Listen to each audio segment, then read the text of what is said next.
Hi again, this is Laura. I'm the CEO of VMV Hypoallergenics. We're here to save the world's skin with the safest, most proven effective care on the planet. I'll be doing another installment of Ask A Skintellectual. So we'll dive right in. The first question is from at Juan.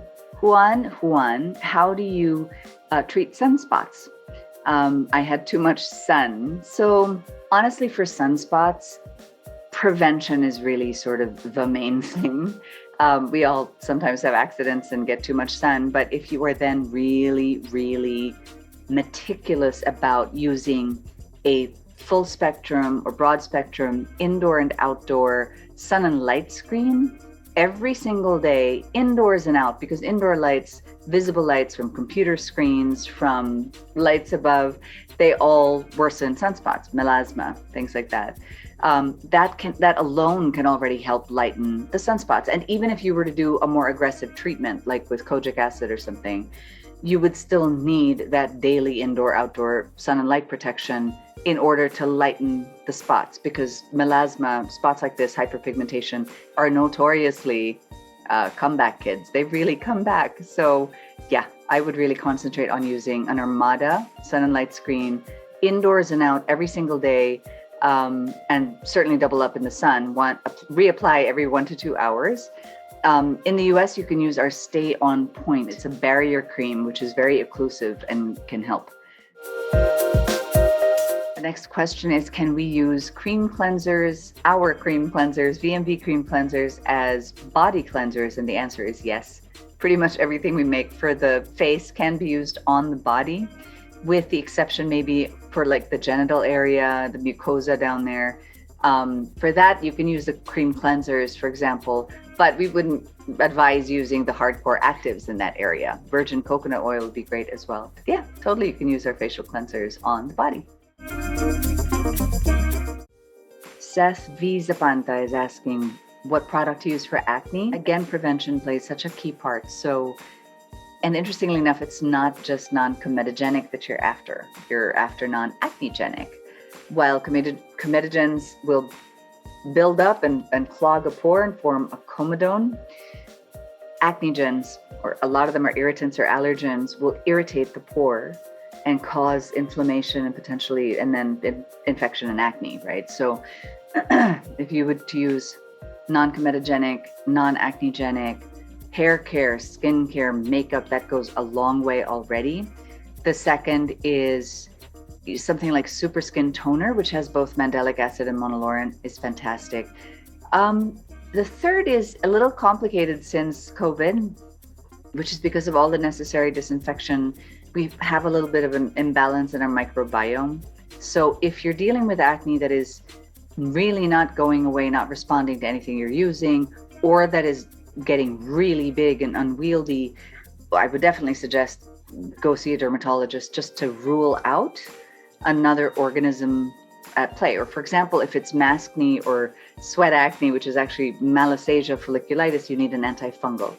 We've also seen mites, which live naturally in our skins, Demodex follicularum, causing folliculitis, acne-like lesions, and it requires a different thing too. Those two things won't respond to typical anti-acne medications, which are usually antibacterials, right? Something like monolaurin will tend to deal with more types of microbes, but we've also seen much more dangerous microbes at play. It's rarer, but if you have a pimple that is really growing, see a dermatologist and get a culture just to make sure you know what you're dealing with microorganism wise. KAF Cruz writes, please make a video of do's and don'ts after a facial appointment. Thank you. I'm actually going to do that. Yeah, what a great idea. So, but very quickly to answer it here as well. With our facials, we always end anyway with a sunscreen. Like we really end everything with an anti-inflammatory to soothe the skin, bring it down, and then a sunscreen. So you could actually, if you wanted to, wear makeup after, but we always say if you can wait, just overnight even, and let the skin just sort of soak in all that goodness after the facial and keep the pores completely clear, that is ideal. But I love the suggestion and thank you. We'll totally do that. _A is asking, what's your best moisturizer for acne-prone skin? Answer is all of them. All our products are non-comedogenic and non-acnegenic, especially all our moisturizers. If you want something lighter in feel, we do have an oil-free Spring Fresh Nourisher. But yeah, any of our moisturizers work well. In fact, virgin coconut oil isn't comedogenic either. Those reports are based on really old studies. We have a video and an InSkin blog post about that. He again asks, do you have a product that can help treat dandruff? Kind of many, depends. It's good to sort of confirm what the dandruff really is, because it could be a fungal thing, in which case, our Boo Boo Balm can help. Even just virgin coconut oil on the scalp can actually be really, really helpful. There's a fairly recent study that just came out on that, and it's pretty effective. If it's an irritant reaction or it's flaking because of an allergic reaction from a contact thing, getting a patch test is really helpful, because then you know what you really need to avoid in your shampoo, conditioner, hair products and gels and things like that. Or even, hats or helmets, or if you wear a head scarf or hijab or something, a head wrap, excuse me, then that might also be a place. So a patch test can be really helpful there. Okay, so Mrs. Monez is asking, what are your product recommendations for hormonal acne? So hormonal acne can be a few things: adolescence, stress, menopause, androgens, even steroid-containing drugs. So for hormonal acne, even frankly for just like cystic acne, we really would recommend to talk first with your dermatologist to make sure you know exactly what's going on here, because you might need other medication. But anything that we make will only help because everything is non-comedogenic and non-acnegenic, right? So our Essence, shampoo, conditioner, our facial washes and scrubs, any of our acne treatments will be really good sort of adjunctive care to whatever else you have to be doing. Anibu is asking, what is the cause of skin darkening of the ankles? There are a few possible causes. My first instinct would be to say it could possibly be an allergic reaction, because you get post-inflammatory hyperpigmentation, right? To the elastics perhaps in your socks, or if you wear tight pants and you're allergic to the indigo or the elastics or mordants in the pants or the dyes, especially if they're tight.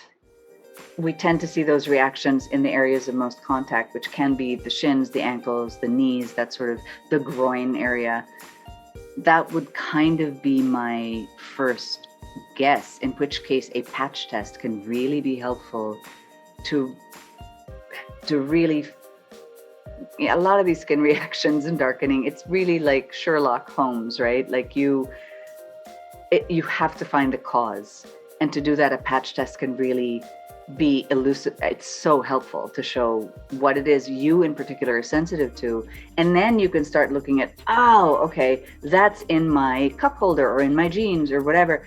And that's what comes in most contact with the area in question. So yeah, I'd suggest a patch test for sure. Tish Adv, what is a good product for reducing puffy eyes? Puffy eyes can be hereditary. It can also be lack of sleep, a vascular issue. So actually what's really nice that a lot of our clients do is they do a cold compress with virgin coconut oil or Boo Boo Balm. And a few ways to do that. You can actually keep the product in the fridge for a while and apply it on very soft, light cloth and put it on there, and it's cold. And there's so many anti-inflammatories in those products anyway, in our Know It Oil or Oils Well and in Boo Boo Balm, that it just brings it down. It's nice.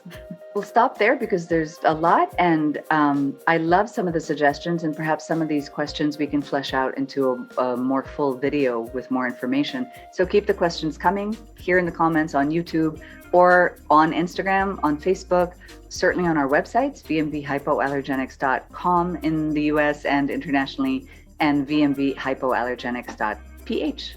Otherwise, be well, and we'll catch you next time. Thanks.